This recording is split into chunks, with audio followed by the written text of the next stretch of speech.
Clarification تو یہ کرنی ہے. دوسری,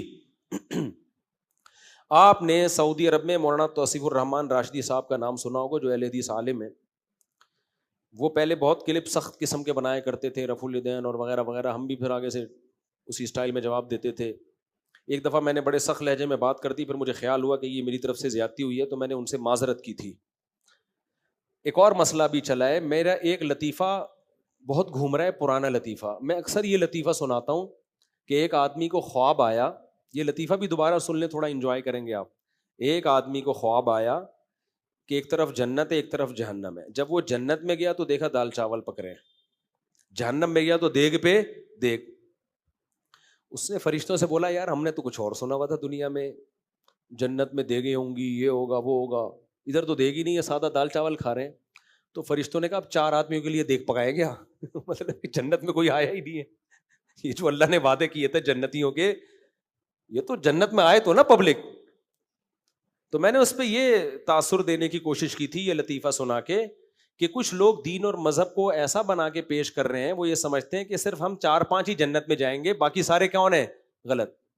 جیسے انجینئر علی مرزا کو آپ سنیں تو ایسا لگتا ہے کہ یہی آدمی ہے, باقی تو سارے اب تک گھاس کھاتے رہے ہیں. کیا خیال ہے, باقیوں کو تو پتہ ہی نہیں, سارے مولوی غلط ہیں. اسی طرح آپ جناب پروفیسر غامدی صاحب کو سنیں تو ایسا لگے گا بس یہی ہیں, باقی سارے کیا ہیں.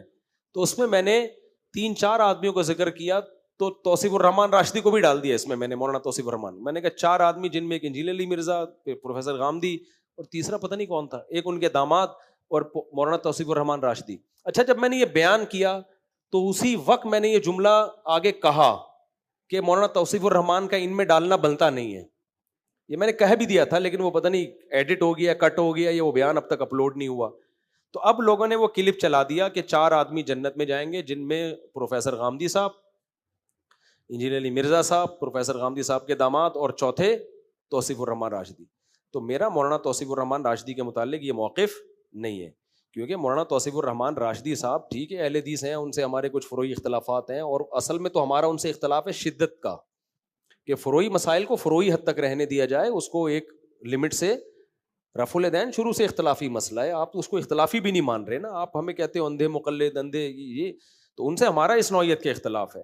باقی بیسک اصول وہ بھی قرآن کو حجت مانتے ہیں, احادیث صحیحہ کو وہ بھی حجت مانتے ہیں, اجماع امت کو وہ بھی حجت مانتے ہیں.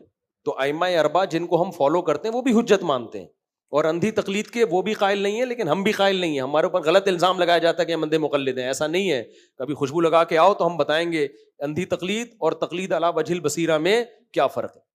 تو وہ جو میں نے مولانا توصیف الرحمان راشدی صاحب کو بھی اسی کھاتے میں ڈال دیا, تو یہ غلط ہے. یہ میں مولانا توصیف الرحمان راشدی صاحب سے بھی معذرت کرتا ہوں, اور آپ لوگ کے سامنے بھی یہ کر رہا ہوں کہ مولانا توصیف الرحمان راشدی صاحب کا مولانا توصیف الرحمان راشدی صاحب کو غامدی سے جوڑنا ٹھیک نہیں ہے. غامدی تو بالکل ہی, غامدی صاحب کنٹرول سے باہر ہیں. وہ تو قرآن کی آیتوں میں تحریفات کی ہیں. احادیث کو جب حدیث اپنے مرضی کی ہوگی تو حجت ہے, نہیں ہوگی تو حجت. ان کے رسالے موجود ہیں, حدیث کی حجیت کا انکار کیا ہے.